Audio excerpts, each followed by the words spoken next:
Please don't hurt us." The woman's voice trembled in the darkness, her body shielding a golden retriever huddled against her, both of them trembling with cold and terror. Jesse Carter froze in the doorway of what was supposed to be an empty farmhouse, his military instincts screaming danger before his civilian mind could even process the scene unfolding before him. She wasn't supposed to be here. Nobody was supposed to be here. He'd bought this abandoned property specifically because it was isolated, forgotten, a fresh start for him and his 7-year-old daughter Lily, after years of struggling through a life that had stripped away everything he thought defined him. The woman's eyes locked onto his, wide with terror, glistening with unshed tears, and Jesse saw something else beneath the fear, something that made his heart clench with recognition. The look of someone in real danger, the kind that changed everything, the kind that made a person willing to protect another at any cost. But before we find out what happens next, don't forget to subscribe and turn on notifications so you never miss a story like this one. Drop a comment below telling us where you're listening from right now. I'd love to hear from you. Whether you're at work, at home, or somewhere in between, your stories matter. All right, let me tell you how Jesse ended up here and why this moment would change both their lives forever. 7 years ago, Jesse Carter had everything a Navy SEAL could dream of. The unit was his family in the truest sense. More than blood relatives, more than friends. These were men who would die for you, men you would die for, men who understood the weight of secrets and sacrifice better than anyone in the civilian world ever could. He'd earned his trident through pure determination, the only child of a distant father who'd demanded excellence as the price of attention. Jesse had learned to excel, to push his body beyond what it should endure, to make split-second decisions that meant life and death. His mind had been sharpened through dozens of operational deployments, from Southeast Asia to the Middle East, to places that didn't appear on any official maps. He could navigate by stars, by terrain, by the subtle shifts in wind direction. He could disable an opponent with 4 different combat techniques before they could draw a breath. He could maintain tactical awareness while running on empty for 72 hours straight. The missions were his purpose. The classified operations he could never discuss the reason he woke up every morning. Disarmament operations, hostage rescues, direct action against high-value targets, counter-terrorism work that would never be written into declassified documents. And then there was Emma, his wife, the woman who somehow understood what it meant to be married to someone who lived in the shadows of the world. She never complained about the deployments, the 6-month stretches when he'd simply vanish into operational planning and combat missions. She never asked questions about the classified work he couldn't discuss. She never expressed resentment about the midnight emergencies when he'd have to leave her bed at 2 a.m., the helicopter landing to extract him from their civilian life. She just loved him, supported him, and waited for him to come home. And he always came home, until the one thing he couldn't fight, the one enemy that military training and Navy SEAL discipline couldn't defeat, came for her. The cancer diagnosis came when Jesse was on a mission in Southeast Asia. He was somewhere he couldn't discuss with anyone he didn't have security clearance to tell, doing something that might never be written into the official record books, living in a state of constant tactical awareness. Then the call came through. Not official channels. His sister had somehow gotten his secure satellite number. Emma had gone to her doctors for a routine checkup. They'd found something bad. Jesse got his commanding officer to give him emergency leave, the CO's face grave as he briefed him on the helicopter that would extract him within the hour. 24 hours later, he was back in the United States, driving his truck through the night to the hospital where Emma was being admitted for a battery of tests. His hands gripped the steering wheel so hard his knuckles turned white. He'd been trained to control his fear response, to compartmentalize emotion and focus on the mission, but his mind kept circling back to Emma's voice on that satellite call, the tremor in her words, the clinical way she'd described her symptoms before asking him to come home. The wait for results was the longest 72 hours of his life.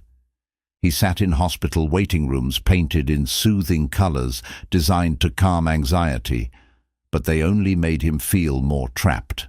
He'd been through Hell Week training where instructors used psychological torture to break SEAL candidates. He'd been shot at in 3 different countries. He'd made decisions that meant life and death for people under his command. But nothing compared to the terror of sitting in a hospital waiting room, holding his wife's trembling hand, watching the color drain from her face as a doctor explained oncology options in gentle, clinical language that couldn't hide the reality that his wife's body was attacking itself. Stage 3. Advanced. She was 30 years old. Emma was only 30 years old. Jessie remembered the way she looked at him when the doctor delivered the news. She was so calm, so logical about it, like she was reading a quarterly report instead of hearing about the thing that would destroy their world. She listed treatment options with clinical precision: chemotherapy, radiation, experimental immunotherapy trials, surgery to remove the tumors. She was already in problem-solving mode, already thinking about survival, already being brave in a way that broke Jesse's heart into pieces he didn't think could be put back together. He flew home on emergency leave and took a leave extension, then another and another. Emma didn't ask him to stay. She understood his duty, understood his commitment to his brothers in the unit. But her eyes asked it. Every time she looked at him, especially after the treatment started and the side effects began to ravage her body, her eyes asked, "Will you stay? Please stay."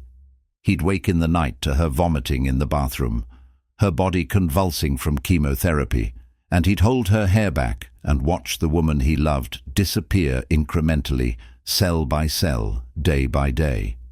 He attended oncology appointments and learned medical terminology he'd never wanted to know. He watched his wife lose her hair, her strength, her weight, her color. He watched her remain brave through all of it. So Jesse made a choice. He filed for discharge from the Navy. His commanding officer tried to convince him to stay, to take a different posting that would let him be stateside, to consider his future and the pension he'd lose if he left early. But Jesse couldn't imagine putting on a uniform and focusing on someone else's operation while his wife was fighting for her life. He couldn't do it. The SEAL teams had been his identity for 20 years, had shaped him into something stronger and harder than an ordinary man. But Emma mattered more than his identity. Emma mattered more than his career. They gave him an honorable discharge, 6 months of separation paperwork, and a genuine sense that they understood he was doing the right thing, even as they mourned losing a highly trained operator. His brothers in the unit came to say goodbye, came to thank him for his service, came to acknowledge the weight of what he was giving up. Some of them didn't understand the choice. How could you leave when the team needed you, when your country needed you, when you dedicated your entire adult life to the mission? But most of them understood that there was a different kind of mission happening in his civilian life, one that demanded everything he had to give. Jesse became a civilian, something he never thought he'd be, something that felt like shedding his entire identity and stepping into an unknown void. Emma fought hard for 2 years, really fought, with a tenacity that reminded Jesse why he'd fallen in love with her in the first place. She did chemotherapy until her hair fell out, and she bought beautiful scarves, silk ones in jewel tones that framed her face. She did radiation until her skin burned, and she wore soft clothing that didn't irritate the damage. She participated in experimental treatments that might or might not work, signing consent forms and getting injected with drugs that had long names and uncertain outcomes. She did everything the doctors suggested, everything the support groups recommended, everything that anyone could possibly do. But the cancer didn't care about her will. It didn't care about her determination or her love for her daughter or her dreams about the future. It simply grew, metastasizing from her lungs to her lymph nodes to her bones, methodically destroying the architecture of her body from the inside out. Jesse watched it happen and couldn't stop it. He, who had been trained to stop things, to overcome impossible odds, to save lives in combat zones, he couldn't save the one person who mattered most. And that failure became a weight he carried every single day after Emma died. She passed on a Tuesday morning in early spring. Lily was 1 year old. Jesse was holding Emma's hand, feeling the bony thinness of it, watching the shallow rise and fall of her breathing become slower and slower until finally there was no breath at all. In one moment she was his wife. In the next moment she was gone. And he was alone with a 1-year-old daughter and a future that felt like drowning in slow motion. The next 6 years were a blur of survival. Jesse was 32 years old, a single father, completely and utterly lost in ways he'd never experienced during his military career.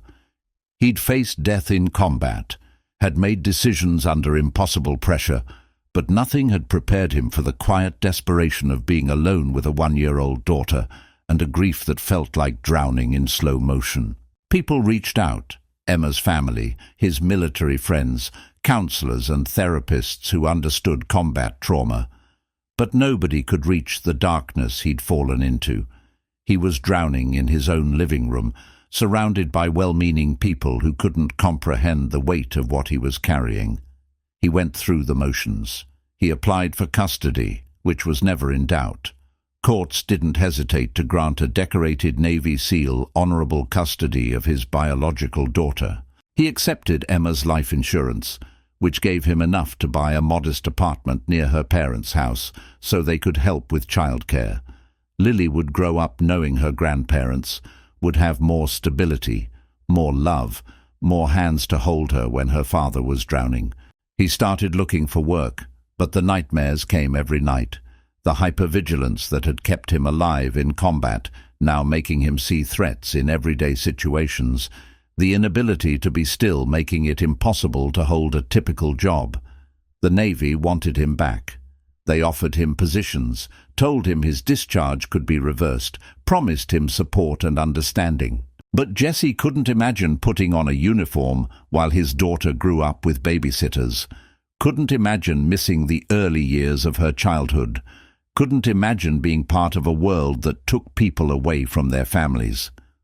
So he looked for civilian work instead. His options were limited. He had no college degree, no civilian job experience, no network outside the military. What he had was strong hands, discipline, physical fitness, and a willingness to work jobs that other people didn't want. So he became a janitor. He started with a cleaning service that operated out of a small office in downtown Norfolk, Virginia. The pay was barely minimum wage, but the shifts were flexible. He could work nights after Lily was asleep, cleaning office buildings while the city slept. He could be home when she woke up, could make her breakfast, could take her to daycare, could be present in the way his own father never had been. It wasn't glorious work. It wasn't who he'd been for 2 decades.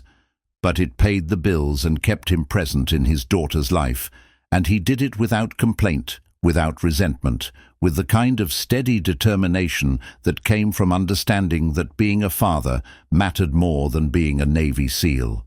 His co-workers at the cleaning service didn't know who he really was.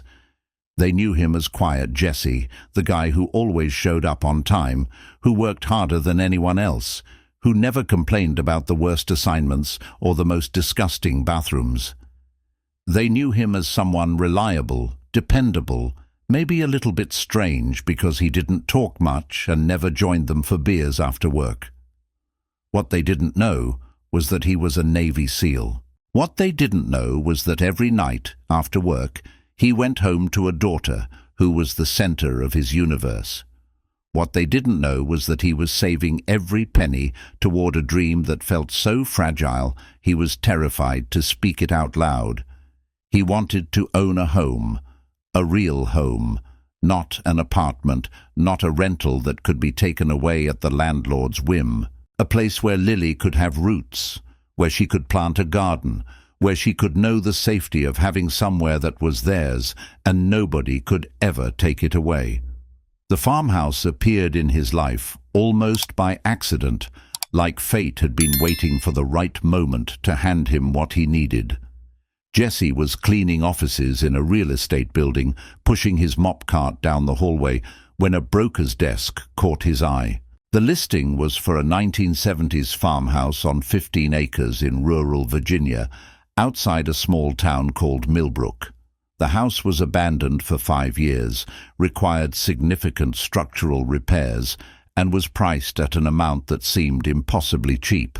The photos showed a property that had been loved once, that had good bones, but had been neglected for so long that it had started to crumble. Jesse stood there looking at those photos for 40 minutes, long enough that he was sure he'd be caught. Nobody caught him. He wrote down the address and the real estate agent's number, and he spent his lunch break sitting in his truck, holding a cup of cold coffee, imagining what it would be like to own that place. The real estate agent nearly fell over when Jesse called and asked to see the property. The farmhouse had been listed for 2 years with no serious offers. Most people wanted properties that were move-in ready, that didn't require years of renovation and money they didn't have. Jesse was one of the first people to express genuine interest. When he saw the house in person, standing on the front steps with the real estate agent, he knew. He just knew. The farmhouse was exactly what he'd been looking for, without understanding what he was looking for. It was isolated, 40 minutes from the nearest town, surrounded by nothing but fields and trees and sky. It was defensible in ways he could appreciate through his military training. Good sight lines, multiple exits, far enough from neighbors that nobody would bother him. And most importantly, it was affordable. Barely. But it was possible. He made an offer that day. It was accepted immediately. Nobody else wanted the place, and the bank that held it was just grateful to finally dump the liability. Jesse started the process of qualifying for a mortgage, something he'd never expected to be able to do on his janitor's salary. But his credit was good, his employment history was steady, and the down payment he'd saved was just large enough to make the numbers work. 4 months later, on a cold November morning, Jesse and his 7-year-old daughter pulled up to their new home in a rented truck loaded with everything they owned. Lily had never been to the farmhouse before. Jesse had wanted to wait until it was theirs, officially and legally, before he brought her here. As she climbed out of the truck, her eyes growing wide as she looked at the house, at the sprawling property, at the fields that stretched out in every direction, Jesse saw something shift in her expression. She saw what he saw. She saw home. "Is this ours, Daddy?" she asked, her voice small and wondering. "Yes, baby," he said, kneeling down to her eye level. "This is ours. Forever." The farmhouse needed everything. The roof leaked in 3 different places. The windows rattled in their frames during even gentle breezes. The electrical system was vintage in a way that was actively dangerous. Jerry-rigged additions made by previous owners who didn't know what they were doing. Outlets that sparked when you plugged things in. A circuit breaker box that looked like a fire hazard waiting to happen. The plumbing was temperamental at best, non-functional at worst. The kitchen hadn't been updated since 1983. The bathrooms looked like they'd been modeled after a jail cell, but it had solid bones, and Jesse had something more valuable than money. He had military precision, YouTube tutorials, a willingness to work 80-hour weeks, and the kind of motivation that comes from wanting to create something beautiful for your daughter. He worked every weekend while Lily played in the yard or helped with simple tasks, slowly transforming the place into a home. He wasn't there for financial investment or to flip the property for profit. He was there because every nail he drove, every board he replaced, every light fixture he installed was a promise to his daughter. This is ours, and it matters. 2 months into living in the farmhouse, on a bitter cold February night with snow piling up outside and the wind howling around the eaves, Jesse's life was about to change in ways he couldn't have predicted. He was working the evening shift, cleaning office buildings in Richmond, doing his job with the same quiet competence that defined everything he did. His neighbour, Mrs. Patterson, had Lily for the night. It was a Friday, which meant he had Saturday and Sunday to work on the house before Lily came home. He came home around 11 p.m., pulling into the long driveway, his headlights cutting through the darkness. He'd left the porch light on before he left, a habit from his military days. Always know what you're coming home to. Always maintain situational awareness.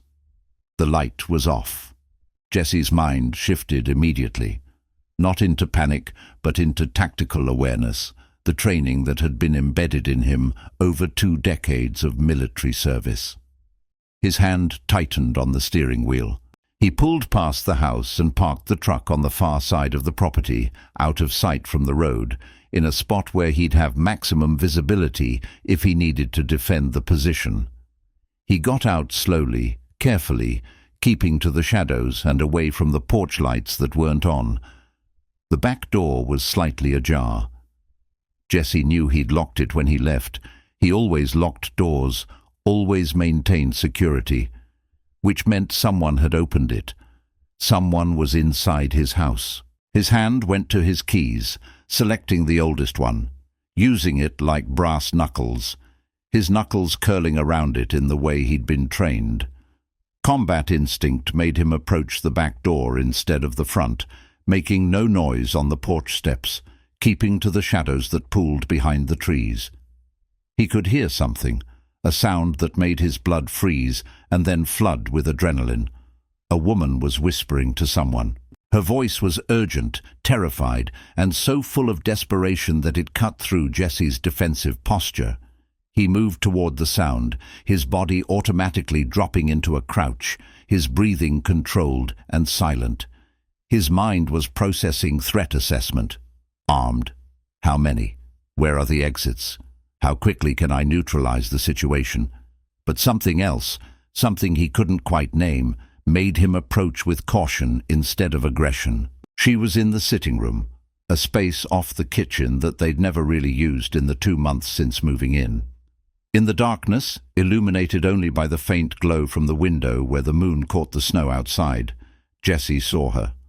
A woman who looked to be in her early 30s, dark hair soaking wet, her expensive designer coat hanging off her shoulders in tatters.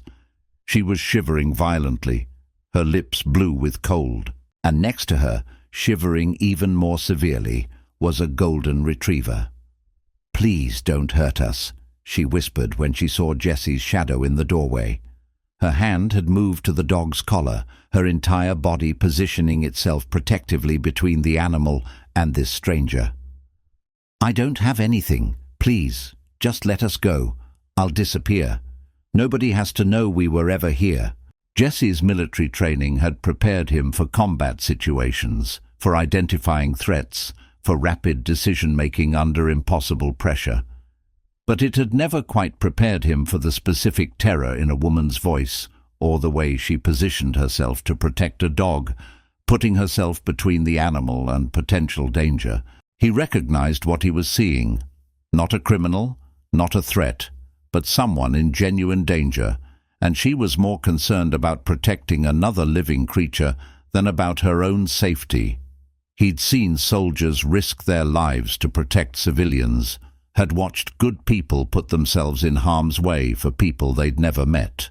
He was watching that same instinct now in a civilian woman protecting a scared dog. He raised his hands slowly, making sure she could see them in the dim light, his movements deliberate and non-threatening, the way you approached an injured animal that might strike out of fear. He kept his voice low and steady, the same tone he used to calm Lily during thunderstorms, the voice he'd learned years ago that could soothe fear without dismissing it. "It's okay," he said quietly. "I'm not going to hurt you. This is my house. I live here. I'm Jesse." He took another step forward, slowly, giving her time to adjust to his presence, reading her body language the way he'd been trained, her breathing rate, the tension in her shoulders, the way her eyes tracked his movements. "Are you hurt? Are you bleeding?" The woman's eyes were still locked on him, calculating, assessing, intelligent eyes that were taking his measure the way he was taking hers. Her hand tightened on the dog's collar, but she didn't try to run. The dog was pressed against her side, a golden mass of soaking wet fur and trembling muscles, and Jessie could see that the dog's fear matched the woman's fear. Are you alone?" she asked. Her voice was different now, less terrified, more calculating, like she was switching from pure survival mode to actual assessment. The question itself was loaded with meaning. "Are you a threat? Do you have others waiting outside? Are you going to hurt me? Are there men coming after you who might be with this person? Is this a situation I can survive?" Jessie understood exactly what she was asking, and he understood the calculation she was making. "I'm alone," he said truthfully, his voice steady and clear. "My daughter is with a babysitter tonight. It's just me and this house, and apparently it's also you and your dog." He gestured around the dark space, letting her see the emptiness, the lack of threat. "What's your dog's name?" "Maxwell," she said, almost automatically, like the dog's name was the only solid thing left in her dissolving world. Her hand moved to stroke his head, a gesture of comfort more for herself than for the dog. "Maxwell is a good name," Jessie said. He gestured slowly toward the sitting room. "Why don't we turn on some lights, get you and Maxwell warmed up? I can make you both some hot tea, something warm in your belly. We can talk about what happened, or we don't have to talk at all if you're not ready, but staying in the cold and dark isn't going to help either of you. What do you say?" She hesitated for another long moment, fear warring with something else. Hope, maybe, or desperation, or the knowledge that staying in the cold and dark was going to kill her faster than trusting this stranger. Finally she nodded, a small movement that communicated both surrender and calculated risk. Jessie moved carefully to the lamp beside the old couch, clicking it on. The light was weak, casting long shadows across the room, but it illuminated everything, and he finally saw her clearly.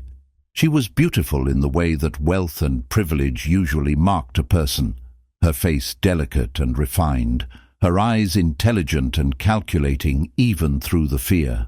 Her clothing, despite being damaged and soaking wet, was expensive, high-end, designer labels. The kind of quality that told Jessie this woman was from a completely different world than the one he inhabited, not just different socio-economically, but from a different reality entirely. "I'm Sophia," she said quietly, as if introducing herself would somehow make her less of an intruder, would legitimize her presence in his home. "This is Maxwell. He's safe. He won't hurt you.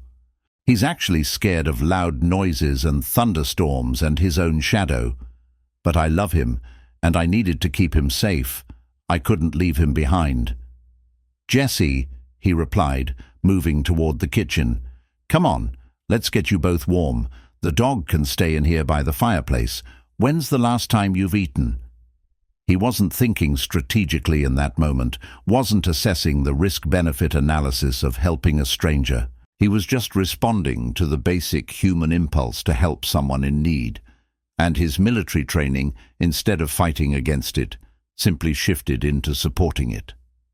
He got a fire going in the sitting room, found dry clothes for Sophia that wouldn't fit properly, but would provide warmth, made her hot tea with honey, and heated up the leftover pot roast he'd made for dinner. Maxwell dried off by the fire, his golden coat gradually returning to its normal fluffy appearance, and the dog's shivering slowly subsided. Sophia sat at the kitchen table, wrapped in a blanket Jessie had provided, sipping tea with both hands, and slowly her color came back. Her lips went from blue to pale to almost normal. Her eyes, which had been wild with terror, became more focused. As he was taking her measure, the raw fear, the exhaustion, the way her hands still trembled even as she accepted his help, Jesse made a decision that would completely upend the carefully constructed new life he'd been building for himself and his daughter. He decided to help her. He didn't know who she was yet or why she was hiding in his abandoned farmhouse in the middle of the night. But something in his military instincts, the part that had been trained to protect the vulnerable and stand against injustice, recognized that Sophia Brooks wasn't a random criminal or a security threat. She was someone running from something serious, or someone she was genuinely terrified of. And that was all he needed to know to decide he was going to help her. He was right to trust that instinct, even if he had no idea what he was about to get involved in. The coffee was hot and strong when Sophia finally found the words to tell him everything. Her hands wrapped around the mug, like it was the only thing keeping her tethered to reality, like letting go would mean falling into an abyss from which there was no return. Maxwell was curled up by the fireplace in the sitting room, finally warm, finally safe, his golden coat gleaming in the firelight, like he'd been restored to the beautiful dog he'd been before trauma and fear had taken their toll. Lily's absence from the house meant this was the one place Sophia could safely speak, and Jesse waited, patient, giving her space and time while she gathered the courage to explain why she was hiding in an abandoned Virginia farmhouse. "My ex-husband," she began, her voice barely above a whisper. "He's a United States congressman, fourth-term representative from California. We met 12 years ago. He was a rising star in politics. I was building my first software company. I'd founded it when I was 24, out of my garage, writing encryption algorithms in the middle of the night. By the time I was 30, my company had been valued at over $200 million. We specialized in cybersecurity solutions for financial institutions and government agencies. I had clients across America, in Europe, in Asia. I was building something real, something meaningful. Everyone thought we were the perfect couple. He had the political power. I had the innovation and wealth. We looked good in photos at fundraisers. The press loved us. The future looked golden, inevitable." Her voice cracked slightly. "But after about 3 years of marriage, I realized the man I married didn't exist. The person I was living with was someone else entirely. Someone dangerous." Jesse sat across from her, his expression neutral, but his tactical mind was already processing the implications. If she had that kind of wealth and power, what she was telling him had to be extraordinary for her to run. He'd seen enough darkness in his military career to know that money and power often concealed terrible things.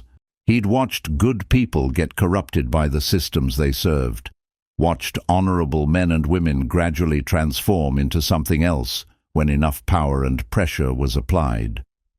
The ambitious young congressman probably seemed perfect for a woman like Sophia, someone equally ambitious, equally intelligent, but something had changed. "What changed?" he asked quietly. "I started noticing things," Sophia continued, and as she talked, Jesse recognized the signs of someone who'd been working through this story in her head, rehearsing it, trying to find a way to make other people understand something so vast and terrible that it felt almost impossible to explain.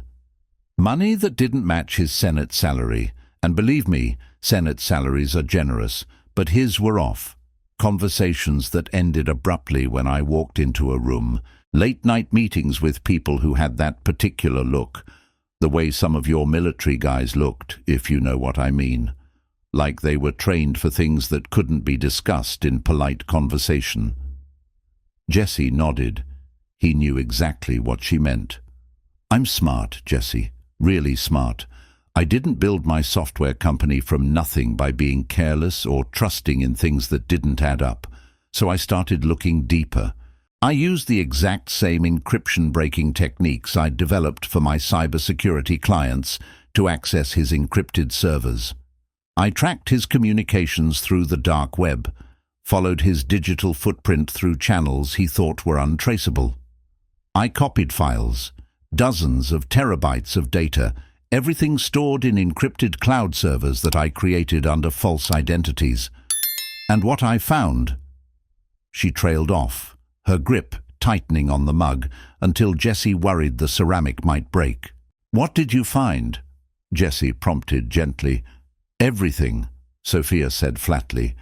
"He's involved in money laundering on a scale that's almost impossible to comprehend. Millions of dollars, Jessie. Billions, maybe. The evidence is meticulous.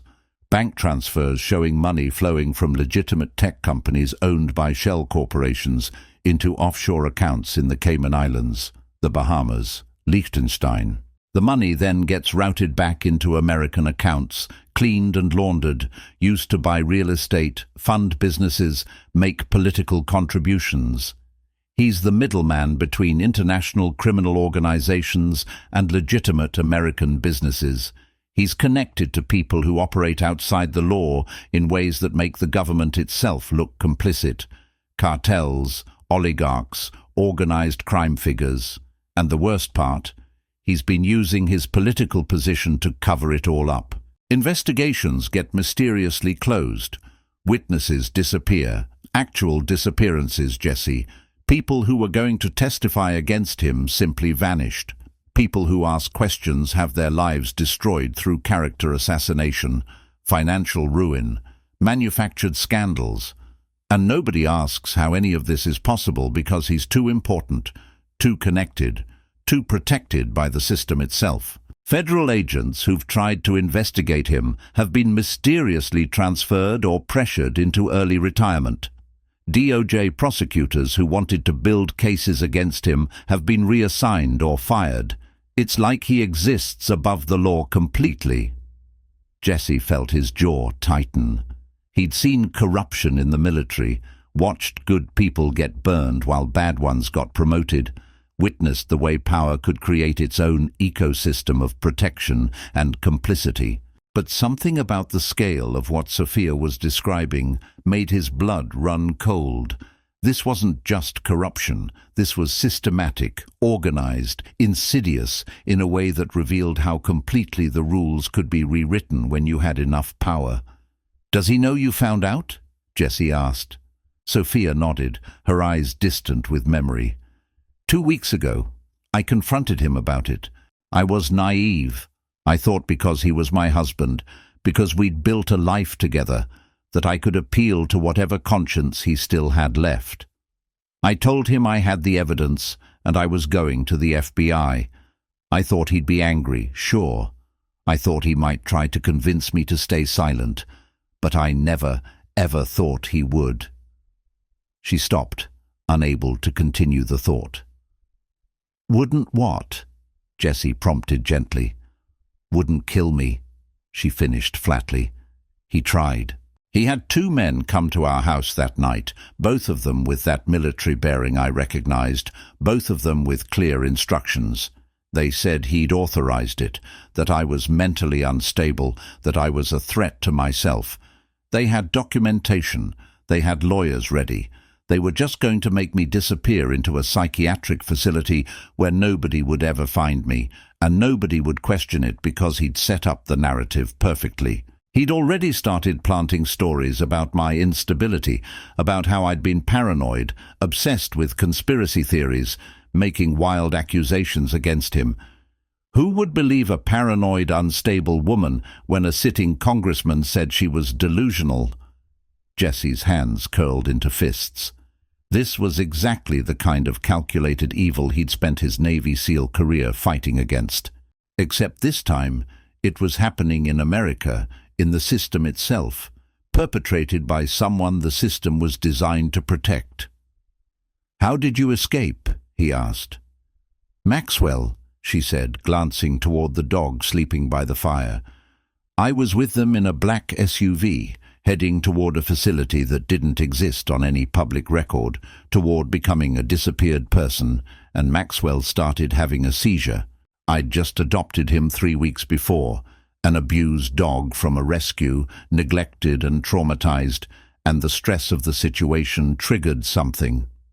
The driver panicked, losing his professional composure, pulling over abruptly on the side of the highway. He ran around to the back of the vehicle to see what was happening with the dog.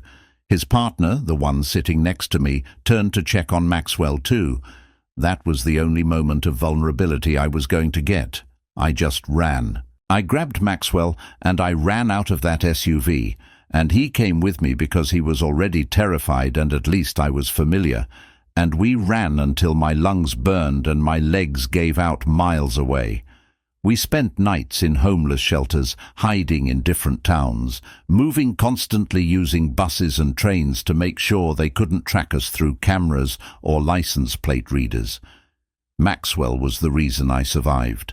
If that dog hadn't had that seizure at exactly that moment, if that one moment of vulnerability hadn't presented itself, I'd be in a psychiatric facility right now, officially declared unstable, medicating into compliance, my evidence deleted, my story dismissed as the ravings of a paranoid woman. She took a shaky breath, and Jessie reached across the table to take her hand. Her fingers were cold, and they gripped his with desperate strength. "I was trying to figure out where to go," Sophia continued. "I realized everyone in my circle was connected to him somehow. Every friend, every business associate, every family member who'd stayed in contact. They all had reasons to turn me in, or reasons to fear what he'd do if they helped me. I felt like the walls were closing in, like there was nowhere safe, like I was running out of options and time. Then I read about this property online, abandoned for 5 years, in the middle of nowhere, Virginia, cheap enough that I could pay cash and leave no paper trail. I thought maybe I could hide here for a while, figure out my next move. I didn't know anyone actually lived here. I was going to leave in the morning, I swear. I just needed one night of safety, one night where I could sleep without hearing footsteps, one night where Maxwell could be warm." She looked at Jessie directly for the first time since she'd started talking, and what he saw in her eyes was vulnerability, but also strength. There was fear, yes, but there was also intelligence, calculation, the mind of someone who'd been fighting for her life and hadn't given up. "I broke in through a window in the back," Sophia said, her voice steady now. "Maxwell was so cold. I found this room, and I built a nest with cushions and blankets. I was going to wait until morning and disappear again. I didn't expect to find anyone home. The house seemed empty, and I wasn't thinking clearly enough to check thoroughly. I'm sorry. I'm so sorry for breaking in." Jessie believed her completely. The truth was written across her face, in the exhaustion, in the raw vulnerability. But he also understood the danger, and his military mind was already working through the implications. "You can't stay here," he said finally. "Not because I don't want to help you, but because he's probably already looking. If he has the resources you're describing, if he's connected to people willing to kidnap you and make you disappear, then he has access to professionals, investigators, tracking services, military contractors who specialize in exactly this kind of work. Staying in one place makes you a target." "I know," Sophia said, and the defeat in her voice was crushing to hear. "I've been running for 2 weeks straight. I can't run forever. Eventually I'll get tired, or I'll make a mistake, or I'll run out of money, and then he'll find me." "But," Jessie continued, holding up his hand, "you're going to stay here anyway, at least for tonight. Tomorrow we figure out our next move. I'm going to teach you how to recognize if you're being followed. I'm going to help you secure the evidence you have and make sure it's in a place where it can't be disappeared. And then we're going to destroy him. Not with violence," Jessie clarified, seeing the flash of fear in her eyes at his words. "But we're going to expose him so completely that his only option will be to answer for what he's done." Sophia's head came up sharply, and hope bloomed across her face like a flower opening to sunlight. "You're going to help me?" she asked, her voice barely above a whisper. Jesse thought of his daughter sleeping at his neighbor's house 2 miles away. He thought of the farmhouse he'd worked so hard to restore, every nail driven and every board replaced as a promise to Lily that they had safety, that they had a future, that they had a home. He thought of the life he'd carefully constructed out of the ashes of his military career, the deliberate step away from violence and danger, and the systems that perpetuated injustice. He thought of all of that, and then he thought of Sophia's ex-husband, who represented everything he'd walked away from: abuse of power, corruption, the destruction of good people for profit and influence, the ability to operate above the law because the law itself was designed to protect people like him. "Yeah," he said quietly, his voice steady and certain. "I'm going to help you." The decision to involve himself in Sophia's situation wasn't made lightly, and over the following days, Jesse grappled with the enormity of what he'd committed to. He was no longer a Navy SEAL. He wasn't part of an organization with resources and legal authority and international reach. He was just a single dad working as a janitor, living in a farmhouse he was still renovating, trying to build a normal life. Getting involved in something this dangerous, this complicated, this potentially violent, was he doing the right thing? But the moment Lily came home from her babysitter's the next afternoon and asked about the pretty lady in the guest room, Jesse understood that his decision had already been made by something deeper than logic. It had been made by his values, by his understanding of what was right and wrong, by the part of him that had become a Navy SEAL in the first place because he wanted to protect people who couldn't protect themselves. Sophia was terrified of children at first. She came downstairs cautiously when Lily arrived home from school, hanging back in the kitchen like she was afraid her presence would somehow traumatize the girl. But Lily, at 7 years old, possessed the emotional intelligence of someone who understood loneliness at a fundamental level. Her mother was dead, her father worked nights, and she spent most of her time with babysitters or at school. She saw Sophia the same way she probably saw everything in her life, as another lost person trying to figure things out. "Are you sad?"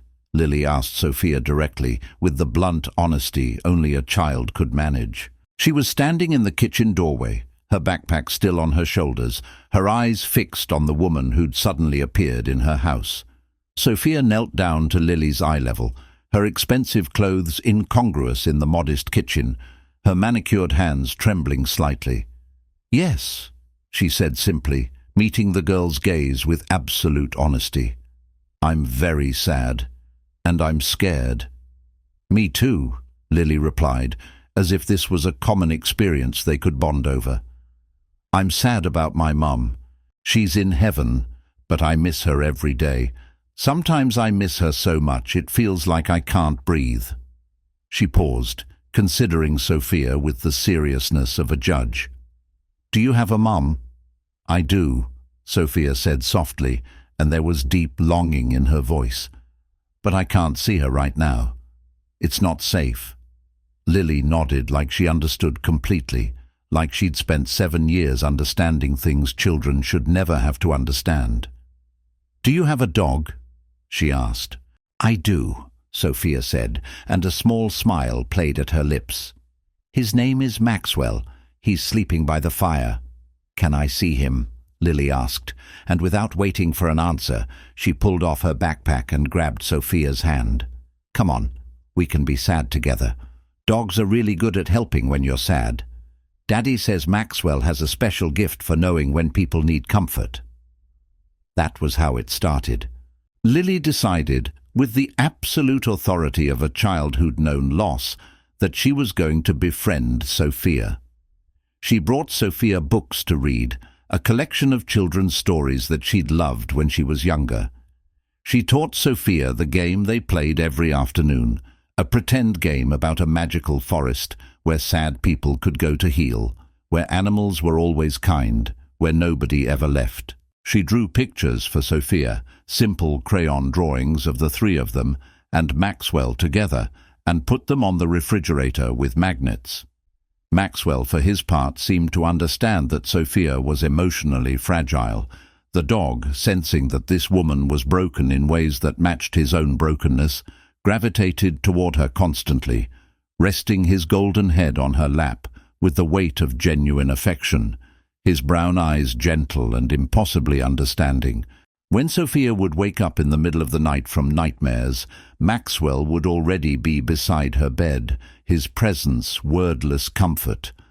Lily would sit next to Sophia on the couch, holding her hand without speaking, sometimes falling asleep against her shoulder, just being present, just letting Sophia know that she wasn't alone. And slowly, Sophia learned what it felt like to be needed, to be chosen, to be wanted by someone with no agenda or expectation beyond just being loved. Jessie watched this dynamic develop over the next week with a mix of concern and amazement.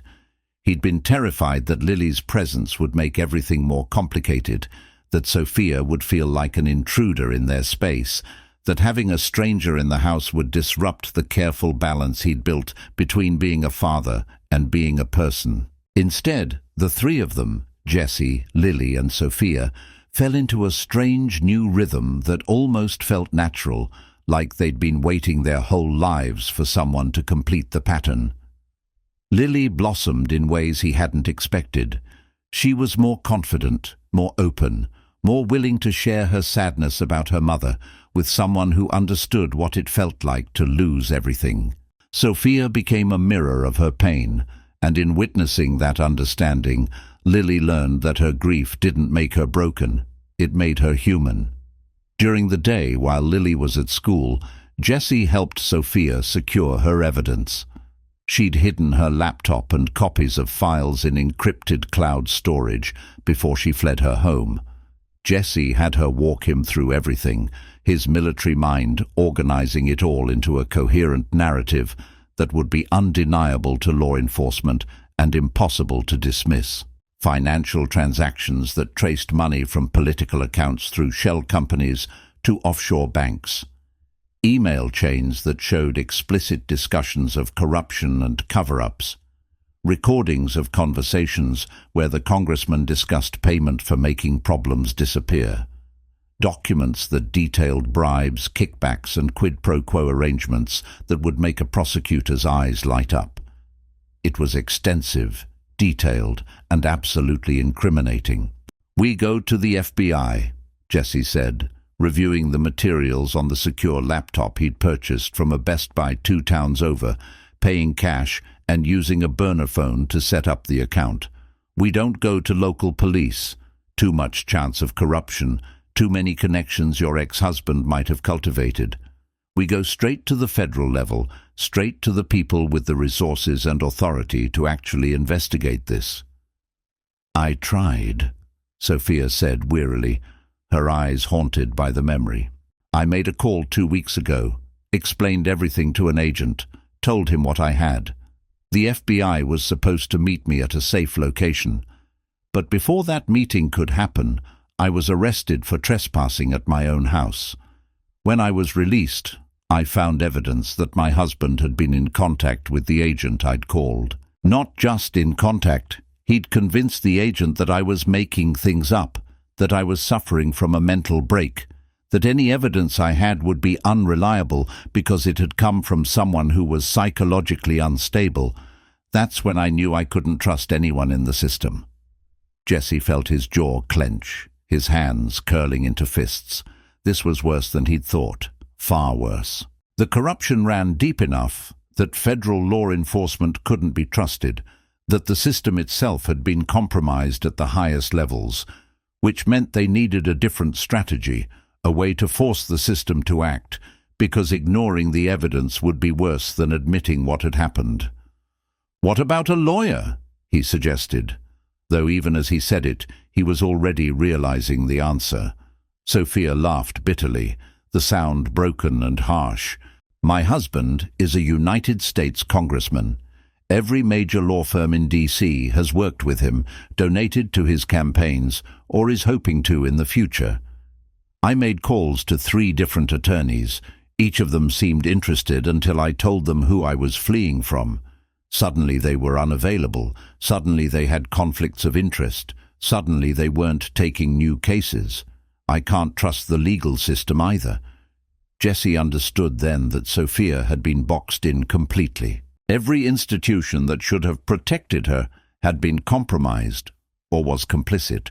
She needed someone outside the system, someone who didn't exist in her world and therefore couldn't be controlled or threatened or bought. She needed someone who still had a moral code that mattered more than safety, more than profit, more than position. She needed him. The threat came to his doorstep exactly 10 days after Sophia arrived at the farmhouse. 10 days of them building something that felt almost like normalcy despite the danger underneath. Jesse was at work, cleaning offices in Richmond, using the night shifts to secure income while the days were free for protecting Sophia, when his phone rang. It was the school, and his heart nearly stopped when they told him that Lily had been picked up early from class by a woman claiming to be her aunt. But Jesse didn't have a sister, and the description of the woman didn't match anyone in his family. Older, stern-faced, professionally dressed, carrying identification that looked official but felt wrong. His heart nearly stopped, then shifted into overdrive. This was it. This was the moment where everything moved from theoretical danger to active threat. His daughter had been taken. They were using Lily as leverage, as pressure, as a way to force Sophia out into the open. He was in his truck in under 5 seconds, calling his backup plan as he drove. Mrs. Patterson, his neighbor 2 houses down, was the only person who knew about Sophia. He'd prepared for this exact scenario. If something went wrong, if Lily was ever taken, Mrs. Patterson was supposed to go immediately to the school, verify the situation, and take custody of Lily if she was still there. She had Lily now, along with specific instructions. If Jesse didn't check in every hour, call the police and tell them his daughter had been picked up without authorization. It was a desperate move, but it bought him time. Mrs. Patterson was ex-military herself, understood the significance of what he'd asked, and hadn't asked questions. But Jesse's real terror was directed at the farmhouse. Sophia was there alone, with Maxwell, but alone, vulnerable. And if they'd taken Lily as leverage, if they'd used his daughter as bait, he couldn't finish the thought because his mind was already shifting into tactical override, the part of him that was trained to operate under maximum stress, maximum risk, maximum emotion compartmentalized into mission focus. He made it back in 17 minutes, taking corners at speeds that should have gotten him arrested if anyone had been there to see him. His hands gripped the wheel so tight his knuckles turned white again, just like they had in that hospital parking lot. The farmhouse looked normal from the road, smoke rising from the chimney, lights on inside, but his military instincts screamed that something was wrong. The normal concealed the dangerous. Jesse didn't use the front door. He approached from the tree line instead, moving carefully through the late afternoon shadows, his mind in full tactical mode. He could see into the sitting room through the window, and what he saw made his blood run cold. Sophia was standing with a man on either side of her, both tall, both wearing the kind of dark tactical gear that screamed professional security or military background. They were professionals, hired men with experience and training, the kind of people who were paid to do things that ordinary men wouldn't do. But Sophia's face showed no fear, Jesse realized with a start. She stood between them with her head up, her shoulders squared, defiant, and Jesse understood in that moment that she wasn't the fragile woman who'd asked, "Please don't hurt us," in the darkness of his farmhouse. Somewhere in the past 10 days, as she'd healed under Lily's care and Maxwell's love and Jesse's protection, she'd become something harder. She'd reclaimed something of herself. She'd become someone willing to fight. Jesse moved silently around the back of the house, entering through the kitchen door he'd left unlocked earlier that morning. Old military habits, always maintain an exit, always have a way out. He moved with the deliberate quiet of someone who'd trained for years in silent entry, his footfalls soundless against the hardwood floor, his breathing controlled and shallow. He cleared each room as he passed through, a habit from combat operations, assessing for secondary threats, checking sightlines, identifying potential danger before it could manifest. The sounds of conversation grew clearer as he moved through the rooms, his body automatically shifting into tactical positions, his breathing controlled and silent, his mind already calculating angles and reaction times. "Your husband is offering you one chance," one of the men was saying. His accent was faintly Eastern European, probably private military contractor, the kind of man who'd been trained to follow orders and not ask questions, who'd worked in multiple conflict zones, whose conscience had been trained out of him long ago. "You come with us quietly. You'll be taken somewhere comfortable. He's willing to work something out, maybe an institution, a few years of evaluation. Then you get your life back. All he needs is your cooperation. All he needs is for you to understand that fighting this is pointless. His legal team will make sure your case is airtight. You'll be officially declared incompetent, all your assets transferred to his control, all your communications monitored, but at least you'll be alive." "No," Sophia said flatly. Her voice was steady, her eyes unafraid. Jessie could see her tactical assessment in the way she held herself. She was buying time, waiting, hoping that somehow help would come. "Tell him no. Tell him I'm never coming with you. Tell him I'd rather die than spend one more second in his orbit. And tell him that the evidence he's so desperately searching for, it's already gone. It's already in places he can't reach. Every financial transaction, every email, every recording. It's encrypted and distributed across servers in 5 different countries. If anything happens to me, if I disappear or die or have an accident, it all goes public automatically. He can't stop it. He can't control it. He can't make it disappear." The second man, younger, less experienced, tensed at this information. He looked at his partner, silently asking the question, "Did you know about this?" The older man didn't answer, maintaining his professional composure, but Jessie could see the calculation shift in his eyes. "Mrs. Brooks," the man began, taking a step closer. "Miss Brooks," she corrected coldly, "and my answer is still no." Jessie stepped into the doorway of the sitting room, making himself visible. Both men's hands moved immediately toward their waistbands, a trained response, but Jessie's voice cut through the tension like a blade, clear and certain, the voice of someone who'd given combat orders and been obeyed. "She said no," he said quietly, "so you're going to leave now." The 2 men assessed him instantly. They were professionals, highly trained, experienced in evaluating threats. They saw a man in his late 30s, physically fit and muscular, calm under pressure, the kind of bearing that suggested serious military training. Navy SEAL training specifically, they probably recognized. His hands were empty, but positioned for rapid access to weapons. His stance was open, but tactically sound. His eyes were completely steady, showing no fear or uncertainty. One of them, the older of the 2, seemed to recognize exactly what he was looking at. "This isn't your situation," the first man said, his hand still near his waistband, trying to maintain tactical advantage through threat assessment. "This is a private family matter. You need to step aside." "It is my situation now," Jessie replied, his voice ice-cold with absolute certainty. His hand moved toward his jacket in a deliberate motion, slow enough to look non-aggressive, but fast enough that if he needed to escalate, he could do so in half a second. "You have 10 seconds to leave this property. After that, I'm calling the police and reporting an attempted kidnapping. Your employer has a lot of resources, but he doesn't have the kind of reach to clean up a crime scene in rural Virginia, where the sheriff's department has nothing but time and suspicion. Rural cops love cases like this. High profile, federal implications, national attention. Killing me here would create exactly the kind of investigation your boss can't control. It's bad for business. It was a bluff, sort of.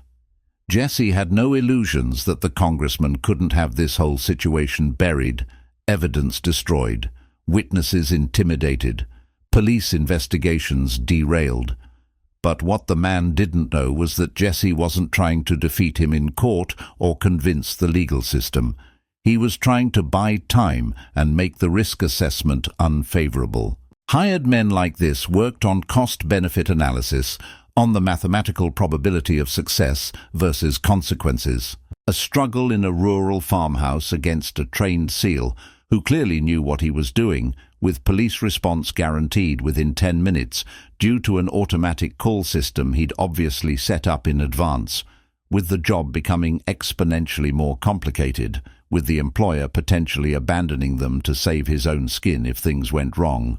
That made the calculation unfavorable.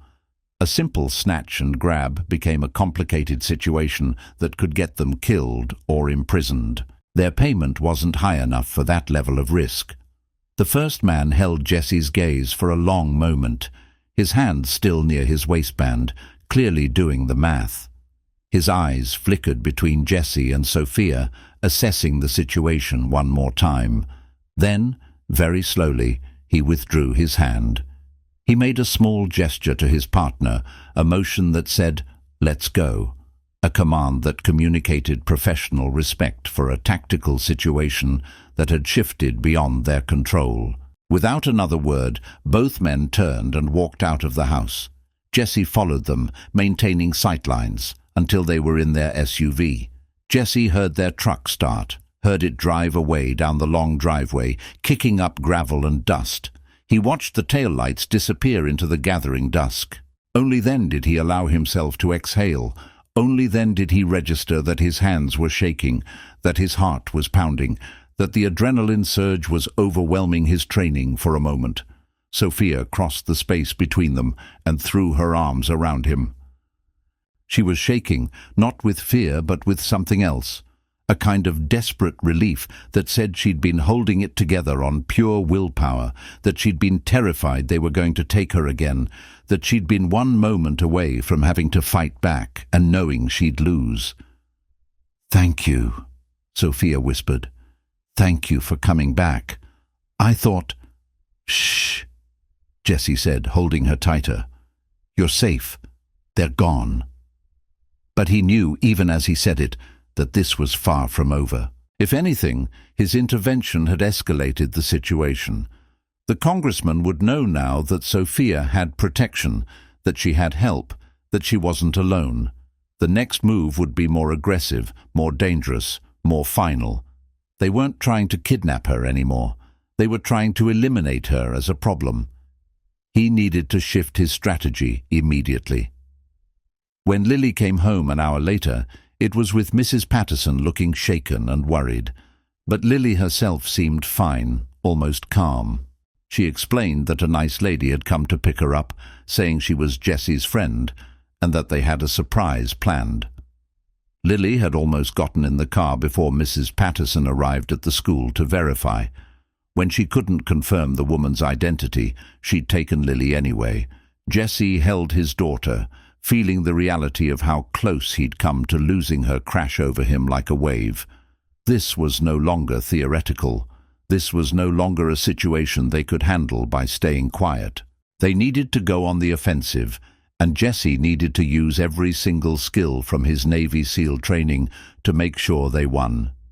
He put Lily to bed that night with extra stories, extra hugs, extra reassurance that she was safe, that nobody would take her, that he would never let anything happen to her. He sat with her until she fell asleep, watching her small face, feeling the weight of what he'd committed to when he decided to help Sophia. The next morning, after Lily left for school, Jesse sat down with Sophia and showed her his plan. It wasn't complicated. The best operations never were, and Jesse had been trained by the best. "We release the evidence," he said, spreading out the files on the laptop. "Not to law enforcement, where it can be buried or lost or explained away. We release it to every major news organization simultaneously. We make it impossible to suppress. We make your ex-husband's crimes front-page news in every major outlet in America. The Washington Post, the New York Times, CNN, NPR, major news stations in every state. We go nuclear." Sophia stared at the files with an expression Jessie couldn't quite read. Hope and fear warred in her eyes. "He'll know it was me," she said quietly. "Yeah," Jessie acknowledged.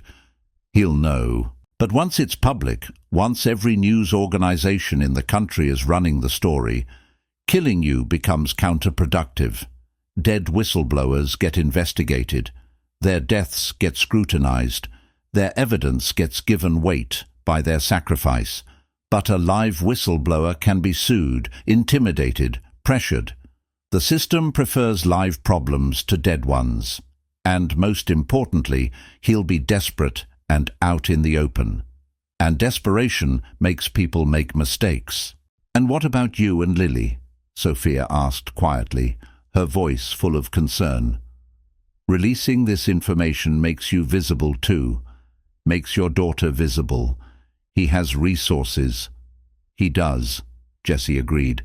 "He has money and connections and power within certain systems. But I have something he doesn't have. I'm not bound by the same rules he is. I don't have constituents or campaign donors to answer to. I don't have a career that can be destroyed by scandal. I don't have political allies who might abandon me if the pressure gets too high. I'm just a guy with military training and a moral code and a willingness to do what it takes to protect my daughter and you." Sophia studied his face like she was seeing him for the first time, understanding the depth of what he was committing to. "You mean that?" she said. "I do," he said simply. It took 2 days to prepare the release. Jessie had connections from his military days, men and women he'd served with who'd left the military and built different lives in different sectors.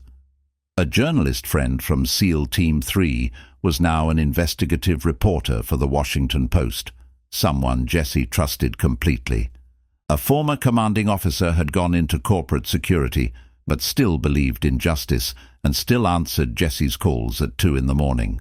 They wanted the evidence carefully vetted before release, wanted to ensure every accusation was backed by documentation, wanted to make sure the story would hold up against the inevitable counterattack and legal challenge. During those 2 days, something crystallized between Jessie and Sophia that had been building since the moment he'd first seen her in his farmhouse, terrified and desperate and unwilling to let go of her dog. It wasn't just physical attraction, though there was plenty of that. Sophia was beautiful and intelligent and fierce beneath her fear, and Jessie found himself drawn to her in ways that went beyond the circumstances that had brought them together. She had intelligence that cut through propaganda and complexity, strength that endured under pressure, and a vulnerability that she'd slowly revealed as the days passed. She would laugh at Lily's jokes, and the sound of it would catch Jessie's breath. She would stroke Maxwell's fur, and her entire body would soften into gentleness. It was something deeper than attraction. It was recognition. Recognition that they were both survivors, both people who'd been broken by circumstances beyond their control and had learned to rebuild themselves from the pieces. Recognition that they fit together in a way that made the broken parts whole, that filled in the empty spaces that loss had created. She understood what it meant to carry the weight of impossible choices. He understood what it meant to trust again when trust had been shattered. There were moments in those weeks that felt like dating, like falling in love in the normal way. Jessie would catch Sophia smiling at him over morning coffee, and his heart would skip. She would watch him work on the house, fixing things with his hands, and he'd feel her gaze and look up to find her expression unguarded and full of something he recognized as admiration. They'd sit on the porch in the evenings while Lily was asleep, talking about nothing and everything, building a connection that felt like two people finding solid ground after years of drowning. They didn't make love until the night before the evidence was released. It happened not as a conscious decision, but as an inevitability, like gravity, like coming home, like two broken people discovering they could be whole together. They were in the sitting room after Lily was asleep, Maxwell stretched across the back of the couch, the fire burning low, casting everything in warm golden light. Jesse had been reviewing the final technical details of the release plan, making sure every precaution had been taken, his mind occupied with contingencies and worst-case scenarios, when Sophia came and sat beside him. She didn't say anything at first. She just put her hand on his arm, and Jesse felt the weight of that simple touch like an anchor. "I'm terrified," she said quietly. "I know," he replied, turning to face her. "But we've got this. Your evidence is solid. The journalists have vetted everything. The timing is set. Tomorrow morning." "Not of what comes next," she interrupted, and her eyes were locked on his. "I'm terrified of losing this, losing you, losing what we've built here. For the past 2 weeks, I felt something I thought was gone forever. Safety, peace, the possibility of happiness. And tomorrow, all of that might explode. You could become a target just by being associated with me. Lily could become vulnerable. Jesse, I don't know if I can bear being the reason something happens to your daughter." Jesse reached up and cupped her face in his hand, his thumb tracing the line of her cheekbone, feeling the warmth of her skin. "Listen to me," he said. "You're not the reason for anything bad that's happened. Your ex-husband is. The system that protected him is. But you're the reason this is about to change. You're the reason justice is coming. Yes, there's risk. Yes, there's uncertainty. But that's the price of doing the right thing. And I would take that price 1,000 times over to be here with you and Lily and Maxwell, to have found you, to have this." He moved closer, his hand still cradling her face. "You won't lose this," he said. "I promise you. Whatever comes next, we face it together. You're not alone anymore." And then he kissed her, and the rest of the world fell away. Their kiss was tentative at first, a question and an answer, a promise and an acceptance. Then deeper, more urgent, their hands finding each other in the darkness, their bodies remembering what it felt like to be wanted, to be safe with another person, to be truly seen and accepted. Sophia's hands found the warmth of his skin beneath his shirt. Jesse drew her closer, feeling the reality of her, the solidity of her presence. They made love there on the couch by the firelight, their connection silent and deep. Two people discovering that healing and love could happen simultaneously, that broken people could create something whole together. The next morning, when the evidence went public, it was like detonating a bomb inside the Capitol building. The Washington Post published an 8,000-word investigative article with hundreds of pages of supporting documents. Within an hour, every news organization in the country was following the story. The congressman's face was on every television screen, his alleged crimes laid bare and impossible to deny. Financial corruption, money laundering, conspiracy, abuse of power, attempted murder. By midday, federal agents had moved on his office, armed with search warrants, removing boxes of documents and servers. By evening, he was being arrested at his home. Perp walked past cameras with his hands in cuffs, his political career ending in real time on national television. But the story wasn't over yet. In fact, it was entering its most dangerous phase. The congressman's people scrambled to salvage what they could, to threaten reporters, to intimidate witnesses. Multiple sources reported attempted bribes and threats to journalists who were investigating the story. Law enforcement uncovered evidence that he'd been planning to flee the country before his arrest, that he'd already transferred millions in assets to accounts in countries without extradition treaties. Most disturbingly, security footage from the farmhouse driveway showed a second team of armed men arriving at the property late that evening, clearly with instructions that went beyond kidnapping. These men came with intention that was final. This was the moment Jesse had been preparing for his entire life. While Sophia and Lily were sheltered with trusted friends, Mrs. Patterson had arrangements with a safe house run by a women's organization that specialized in protecting people from abuse. Jesse waited in the farmhouse, mentally preparing himself for the endgame. He reviewed his tactical options, mapped the property, identified defensive positions, calculated engagement angles. He called his old SEAL commander and gave him specific instructions. If he didn't check in within 48 hours, everything, all of Sophia's evidence, all of her story, all of their situation, would go public immediately. When the men came, they came in darkness. 3 black SUVs rolling up to the farmhouse at midnight. Jesse was waiting. He'd booby-trapped nothing.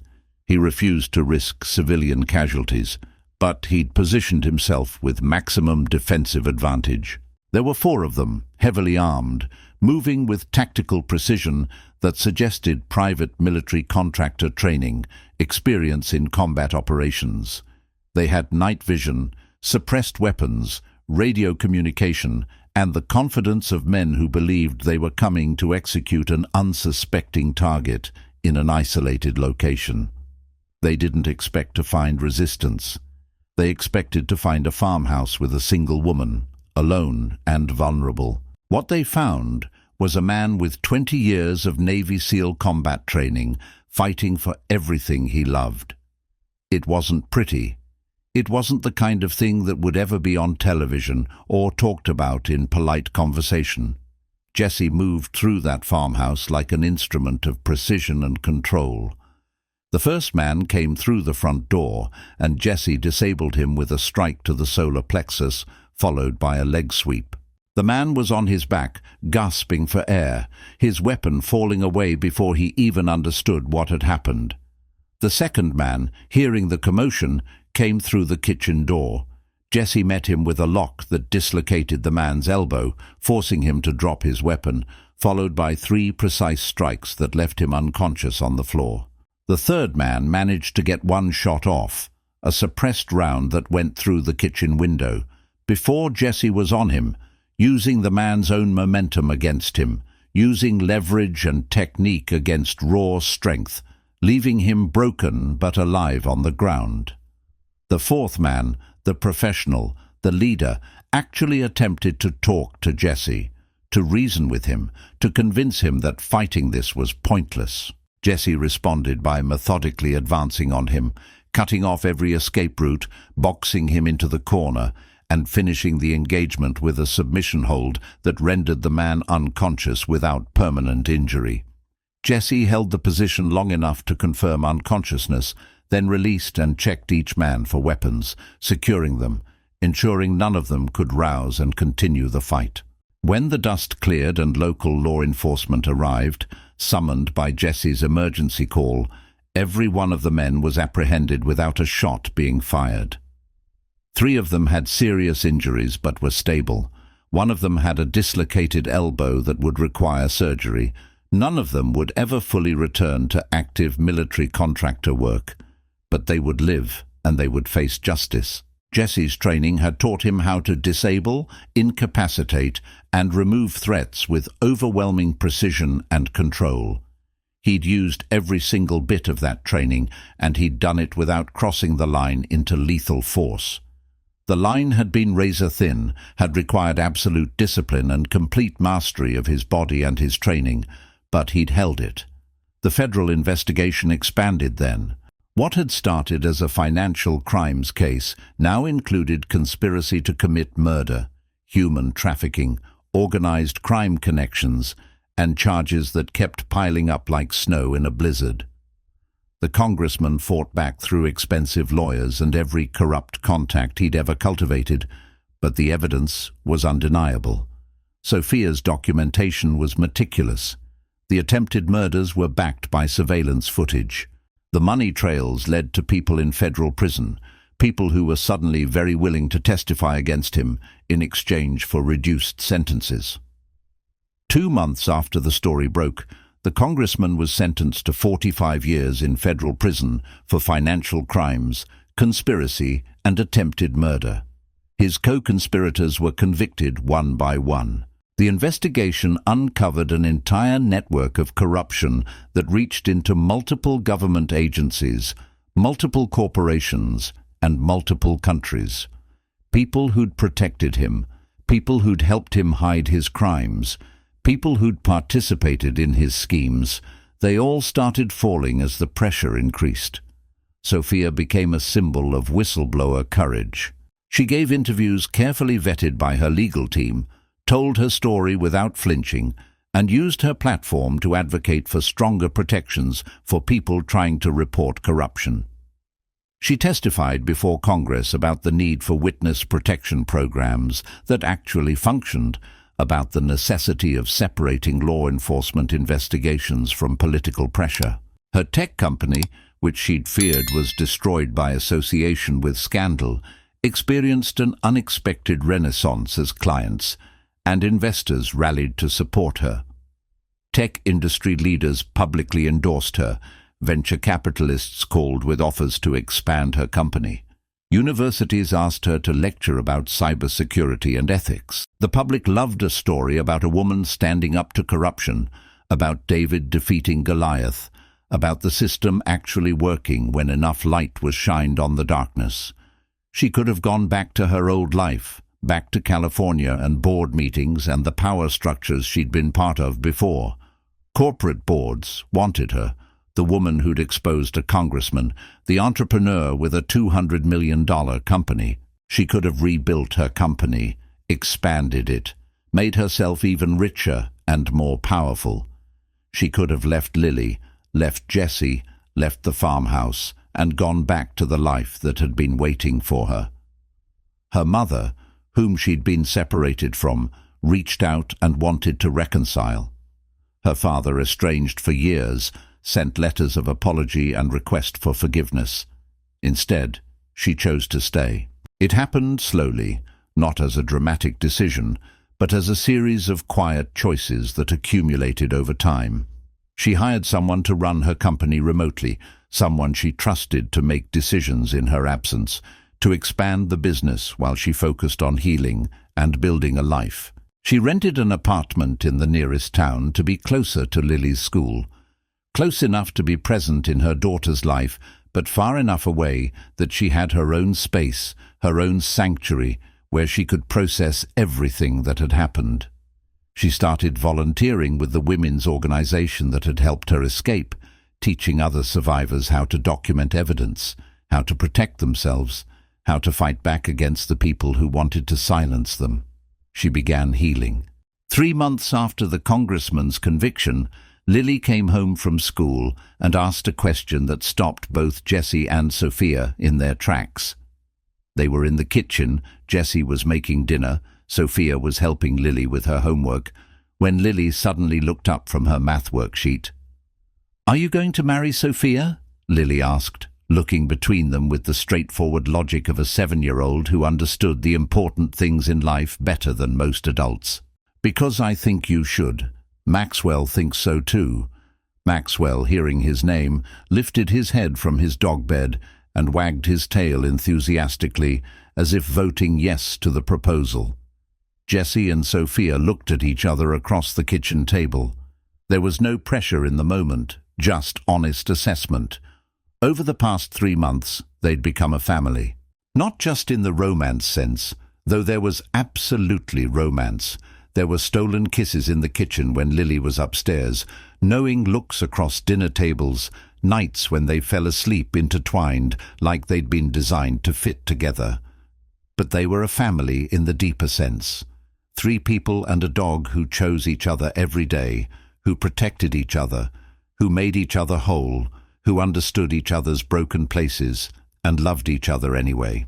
"Yeah," Jesse said, looking at his daughter, then at Sophia. "I think I should." He didn't have a ring yet.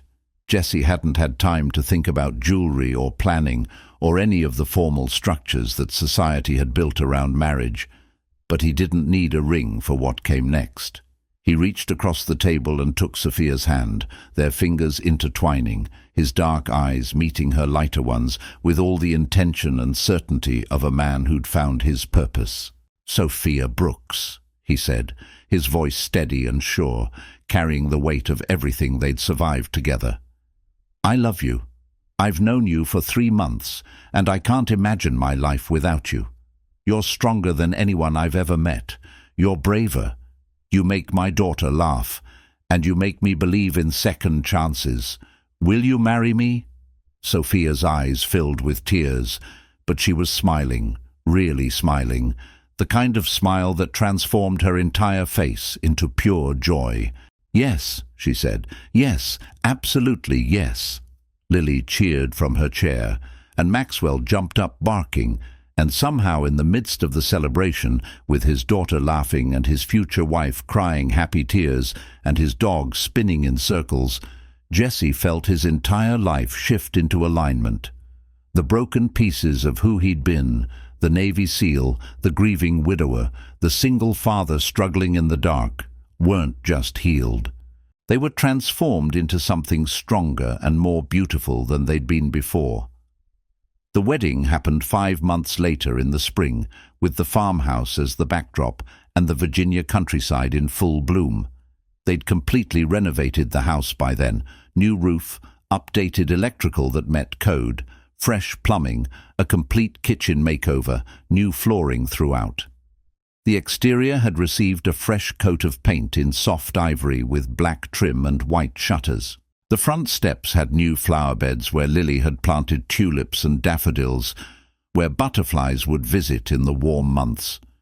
The property was still rural and isolated, still far from civilization, but it wasn't abandoned anymore. It was home. It was sanctuary. It was the place where 2 broken people had found each other and learned to believe in wholeness again. Sophia wore a simple white dress that didn't hide the curves of her body or the strength in her posture, that showed the woman she was, not delicate or helpless, but capable and real and beautiful in an authentic way. Jesse wore a dark suit that brought out his eyes, standing at the altar with his hands steady, his expression open and honest. And between them, standing as an essential part of this union, was Lily in a pale blue dress, holding Maxwell's leash. The justice of the peace was a woman from town who'd heard the story and wanted to be part of it.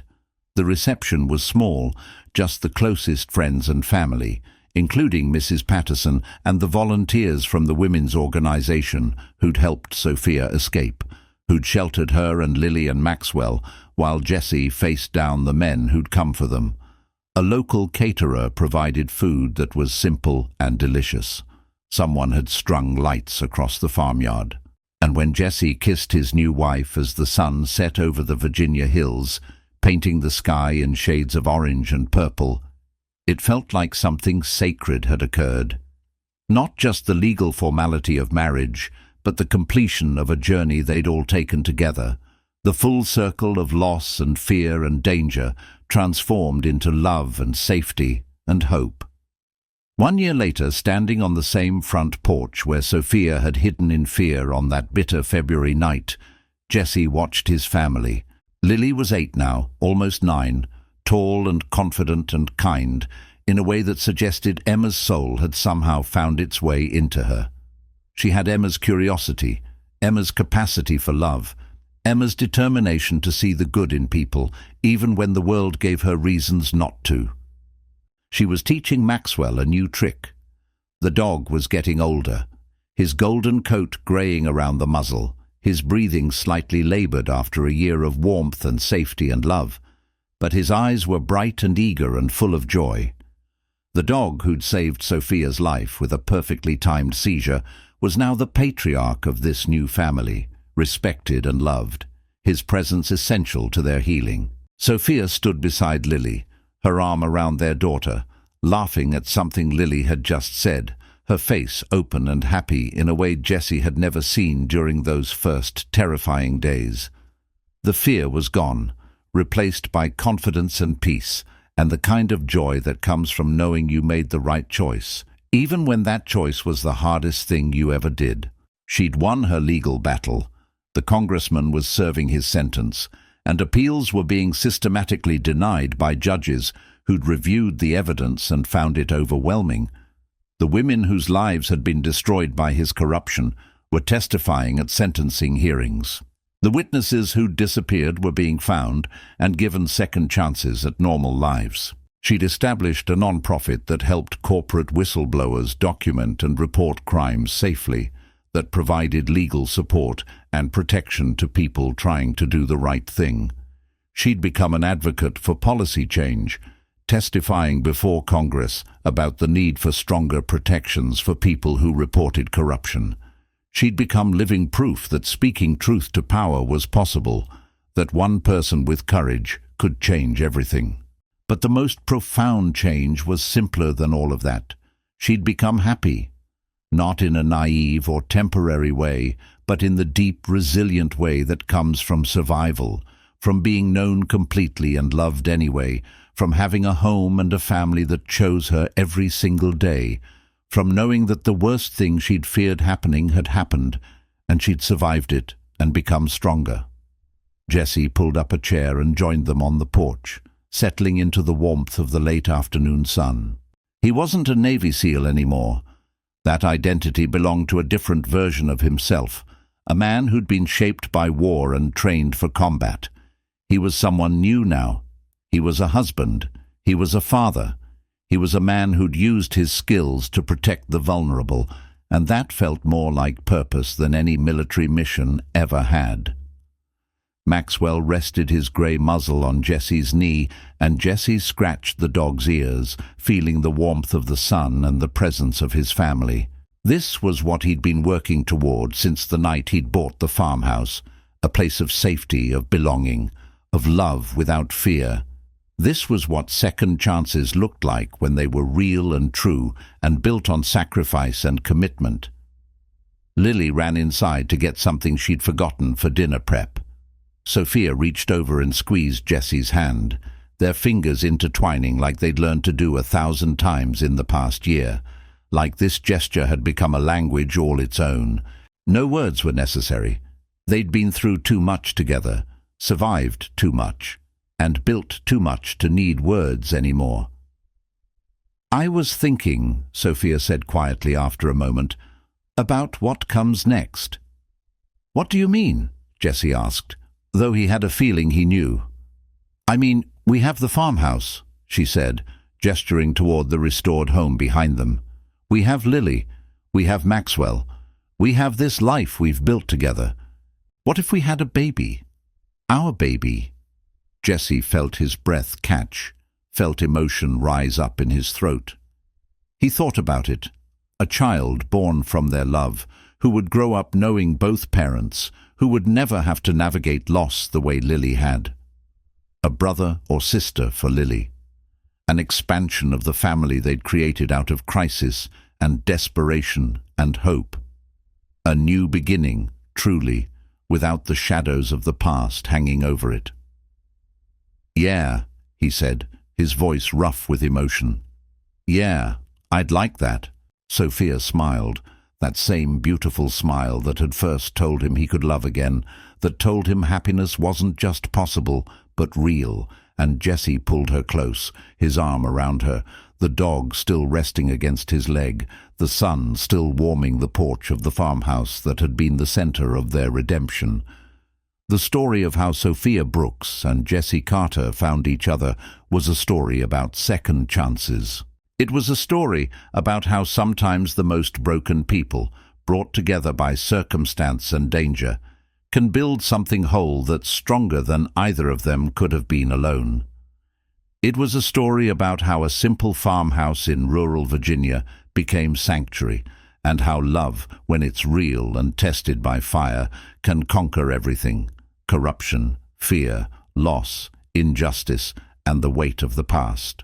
And Maxwell, the dog who'd started everything, who'd triggered Sophia's escape by having a seizure at exactly the right moment, who'd protected Sophia when she had no one else, who'd bonded Lily and Sophia when they needed each other most, wagged his tail in the golden evening light, content in the knowledge that he'd played his own essential role in bringing this family into being.